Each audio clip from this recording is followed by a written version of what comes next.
गांव के किनारे एक छोटा सा खेत था जहां एक बूढ़ा किसान दिन रात मेहनत करता था।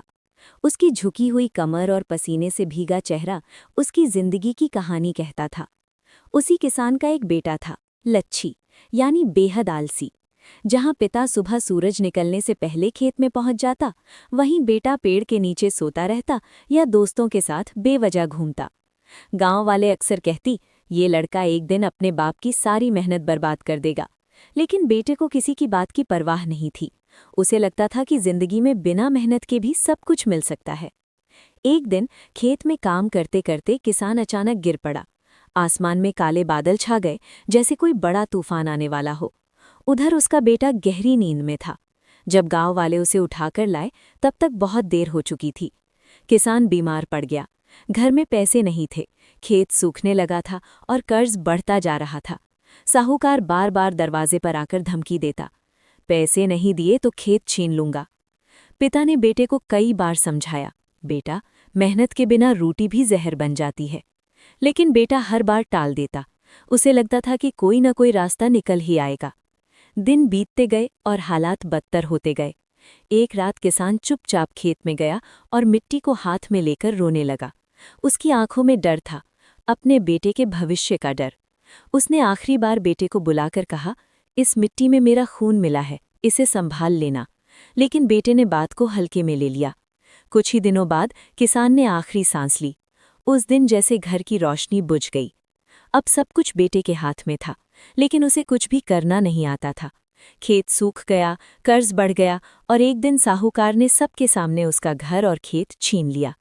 गांव वाले जो कभी उसके पिता की इज्जत करते थे, अब उसे ताने मारने लगे। वो पहली बार सड़क पर अकेला खड़ा था, ना घर, ना खाना, ना सहारा। उस रात उसने भूखे पेट आसमान के नीचे सोते हुए पहली बार अपनी जिंदगी पर रोया। अगले दिन से उसकी असली परीक्षा शुरू हुई। उसने मजदूरी करनी शुरू की। शुरुआत में लोग उसका मजाक उड़ाते, देखो, आलसी अब काम कर रहा है।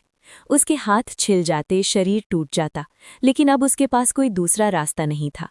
दिन रात की मेहनत ने धीरे धीरे उसे बदलना शुरू कर दिया। उसे समझ आने लगा कि उसके पिता क्यों इतना काम करते थे।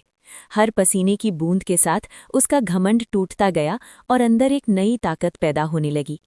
महीनों बाद एक दिन वो अपने पुराने खेत के पास पहुंचा। वहां अब कोई और खेती कर रहा था, लेकिन उसके दिल में कुछ खिंचाव था। उसने रात में चुपके से खेत की मिट्टी खोदनी शुरू की। उसे याद था कि उसके पिता अक्सर कहते थे कि इस मिट्टी में कुछ खास है। काफी देर तक खोदने के बाद उसे एक पुरानी लोहे की पेटी मिली। उसका दिल तेज धड़कने लगा। शायद यही वो खजाना था जिसका उसे हमेशा इंतजार था। लेकिन जब उसने पेटी खोली तो अंदर सोना चांदी नहीं था, सिर्फ एक पुराना औजार और एक खत था। कांपते हाथों से उसने खत खोला। उसमें लिखा था, बेटा, अगर तू ये पढ़ रहा है तो इसका मतलब तू सब कुछ खो चुका है और अब तू सीखने के लिए तैयार है। मैं जानता था कि जब तक तू खुद दर्द नहीं झेलेगा तो मेहनत की कीमत नहीं समझेगा। इस खेत में कोई खजाना नहीं है, असली खजाना तेरी मेहनत है जो तूने अब सीखी है। ये पढ़ते ही उसकी आंखों से आंसू बहने लगे। उसे एहसास हुआ कि उसके पिता ने उसे कभी छोड़ा नहीं था। उन्होंने बस उसे जिंदगी का सबसे बड़ा सबक सिखाया था। उस दिन के बाद उसने ठान लिया कि वो फिर से सब कुछ बनाएगा, लेकिन इस बार अपने दम पर। सालों की कड़ी मेहनत के बाद उसने वही खेत वापस खरीद लिया। अब वही लड़का जिसे लोग आलसी कहते थे, गांव का सबसे मेहनती और सफल किसान बन चुका था। लोग उससे सीखने आने लगे, और जब भी कोई उससे सफलता का राज पूछता तो वो मुस्कुराकर बस इतना कहता, मैंने खजाना बहुत देर से पाया, लेकिन जब पाया तो जिंदगी बदल गई। तो इस कहानी से हमें ये सीख मिली कि मेहनत का कोई शॉर्टकट नहीं होता, और जो समय रहते नहीं सीखता, जिंदगी उसे दर्द देकर सिखाती है।